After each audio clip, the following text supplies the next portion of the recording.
السلام عليكم ورحمة الله وبركاته. إن أخيارتا نقول حيران دمانتين وايد وان سلامي. بريها الحقوق واسكا مشغول سنة وحوما نصدوبين. إن شاء الله دوان حقوق بدن بالإنسو قدين دونا.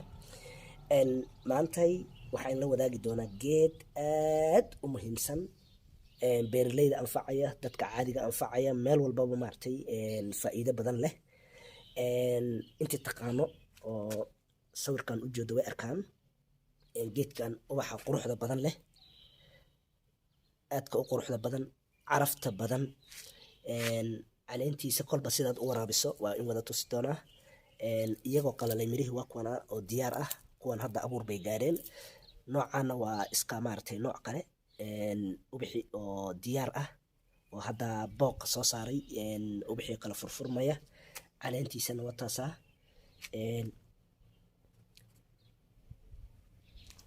waa kuwana kuwa kale waqti dheer bay weliba meeshan ku jiraan geedkan Somaliland ayaa waxaa loo isticmaalaa xagga quruxda in deegaanka lagu qurxiyo hoteelka waxaa kamid ah hoteelo badan oo ku arkay isha burco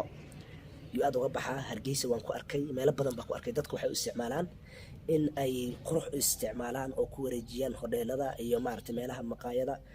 maqaayadaha ah meelaha dalxiiska ah laakiin uma maleynayo inay garanayaan faa'iidadiisa geedkan faa'iido badan buu leeyahay horta geedkan deegaanka Somaliland waxaa looga yaqaanaa hibaaq baa looga yaqaanaa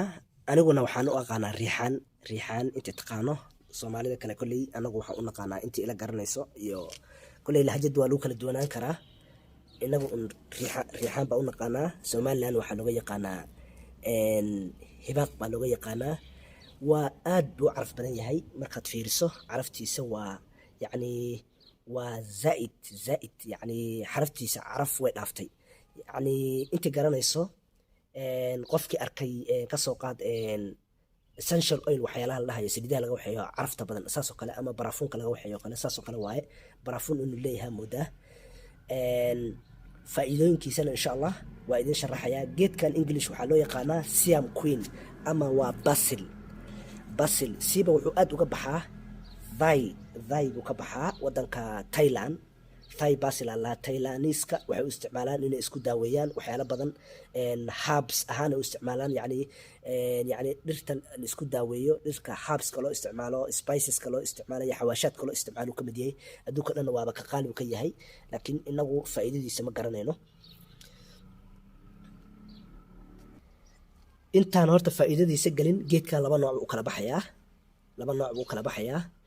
nooc waa noocan booqa sidaan iska leh ama ubaxa noocan leh sidaad u aragtaan nooc ubaxaasuu leeyahay laftiisana waxay u eg tahay waa yara casaanay xigtaa purple siduu ubaxa u egyahay waad aragtaa laftiisa saasay u eg tahay nooc waa noocaas nooc oo booqiisana waa noocan isku dhegan oo maaragtay sidii maaragtay aad moodaysa busta isku dhegan noocna waa noocan furfuran waa same geedki laakiin noocyada kala duwan yihiin kaliya haddaad tagto nooca lagaa gadayo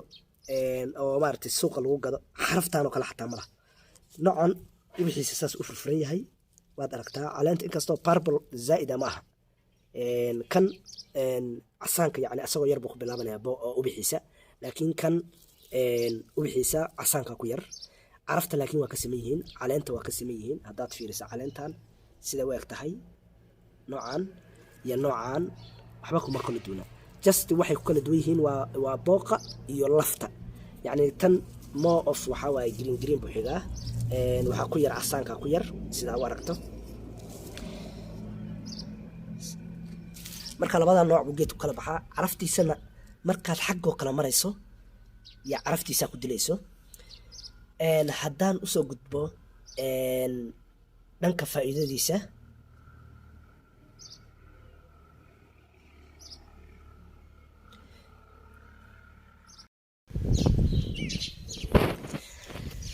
geedka hibaaqa ama basilka ama riixaanta haddaan u gudubno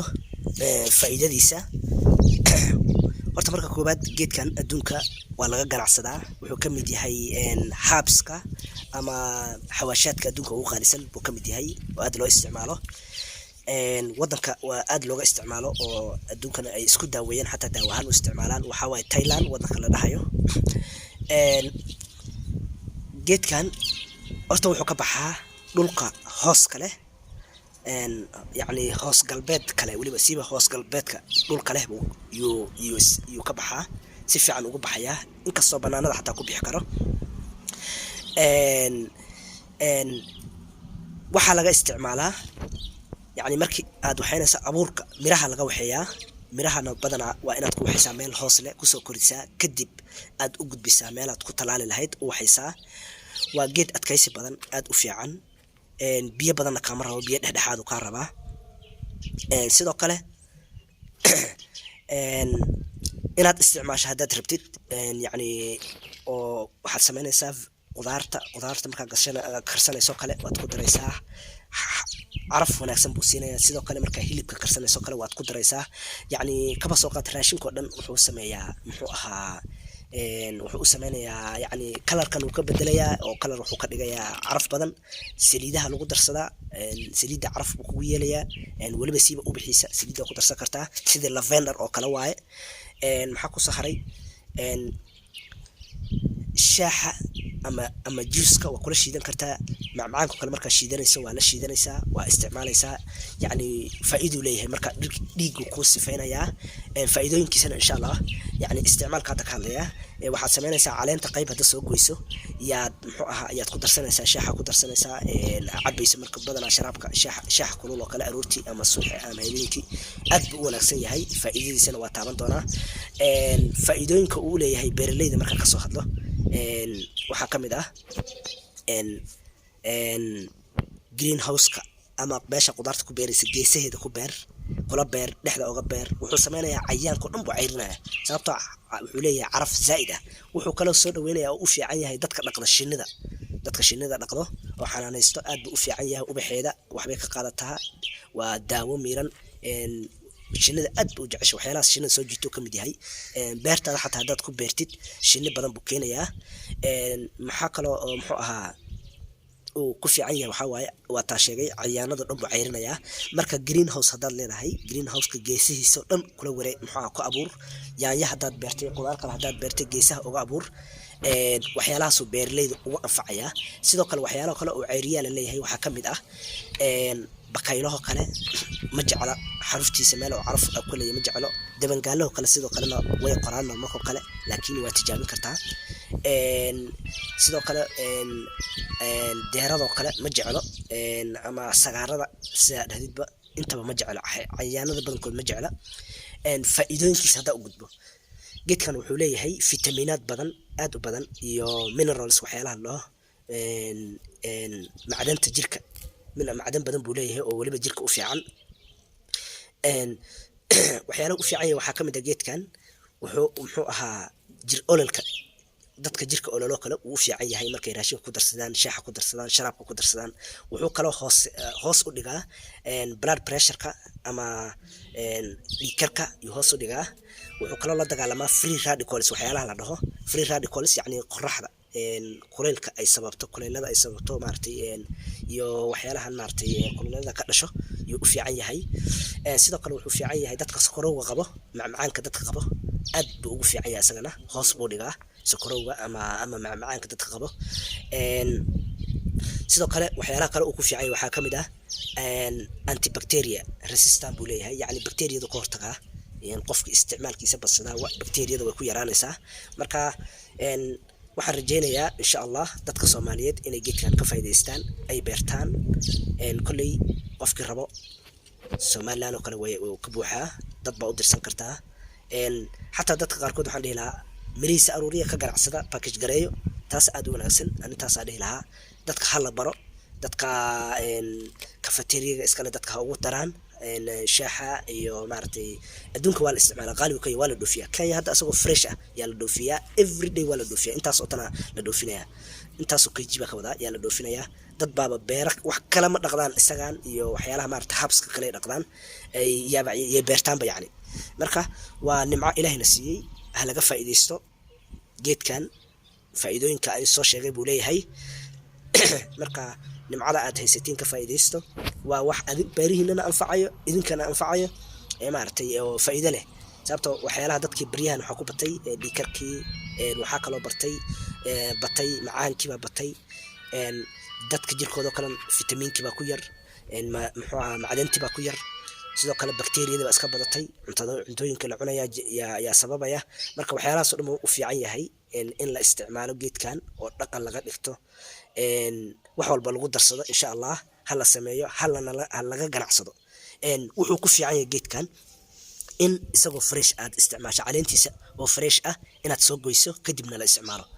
taas buu ku wanaagsan yahay oo aad ugu wanaagsan yahay waana shiidi kartaa marka hadday la qalajiyo laakiin hoos baa lagu qalajiyaa taasna spice baa uga dhiganaysaa asagoo waana shiidaysaa markaa shiido raashinka ku darsanaysaa sida xawaashaadka oo kale laakiin waxaa isdhimo maadooyinka ku jira badankood markii saas la sameeyo way isdhimayaan marka abka ugu wanaagsan oo loo isticmaalo adduunka xataa way samayn lahaayeen loo isticmaalo waxaa waaye in asagoo fresh ah caleentiisa markaas lasoo jaray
hibaaqda ama riixaanta mirihiisa waa kuwana in muuqdo mirahaas yararka waaye yaa laga beeraa nursery baa la geliyaa siiba waxaa la geliyaa meel yara hoos leh hoos wanaagsan leh oo qoraxda toos uga dhacayn yaa lagu soo koriyaa intii bil ah si fiican bay kugu baxayaan diga iyo maaragtay caro isugu waxee dhaqsoo korayaa kadibna waxaa samaynaysaa waa abqaalaysaa beertaada haddaad u rabtid iyo haddaad daaradaada u rabtid iyo haddaad pots gelinaysid caagadaha lagu talagalay guryaha la dhigto si maaragtay aad u isticmaasho adig raashinka ama cabitaanka ama shaaxa ugu darsato waa daawaha la isticmaalo maxaa kusoo haray geedkan ubaxa haddaad u dayso dhaqso wuu duqoobayaa wuu dadejinaya ubaxa ayaa dadejiyo marka waxaa la sameeyaa ubaxa waa laga jaraa hadda kanoo kale soo ma aha waxaad samaynaysaa halkaanoo kale dhag ka sii halkaan baad qabanaysaa dhag ka sii yacni halkaas koreba maqaska loogu talagalana waa soo qaadaysaa maqas baa ku jaraysaa gacanta ani hadda waa intusinaya bas ah gacanta ha ku jarin geedka injiri yuu yeelanayaa taasoo kale lama rabo inuu saas yeesho marka caleentan baa hadhow bixi tan baa bixi tu kalaa kasoo hoos bixi saas muxuu ahaa hadiiba ma duqoobay laakiin haddaad booq u dayso waa iska duqoobay sababta meeshuu geedka ka koraya waa tanaa meeshuu ka koraya haddii booq fuulo saanuu noqonaya hadda qaybtan laantan fiiri mar damba ma qoys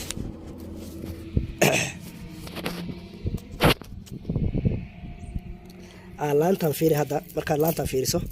mar damba ma weynaanayso oo ma korayso halkaasay ku dhammaanaysaa marka waxaa lagaa rabaa haddii aad miraha u dhiganaysid oo kale abuur ka rabtid qayb daa laakiin haddii aad rabtid inaad u isticmaasho mar walba kugu yaala deegaanka daaradaada booqa markuu soo bixiyo ka jar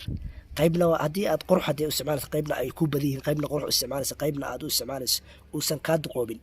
sidaas samee insha allah inaad maaragtay aad ka jarto booqa meeshan maxaa ku aragtiin bahasha ladybug la dhahay bahal oo waxaa waaye cayaanada kale xataa disho baashaas ladybug baa la aad u wanaagsan tahay cayaanada kale ka cayrisa xataa baalkan oo cayaan intay saaranta ayada cayaan kale ma imaanay marka watasaa maradeeda soo fuushay beebaysa ladybug baa la aad bay u wanaagsan tahay cayaan kale cuntaaba ayakay cunaysaa way ka ilaalinaysaa beertaadana saasoo kale baashaas hadday baasha ku badan tahay ladybugtaas imaanayso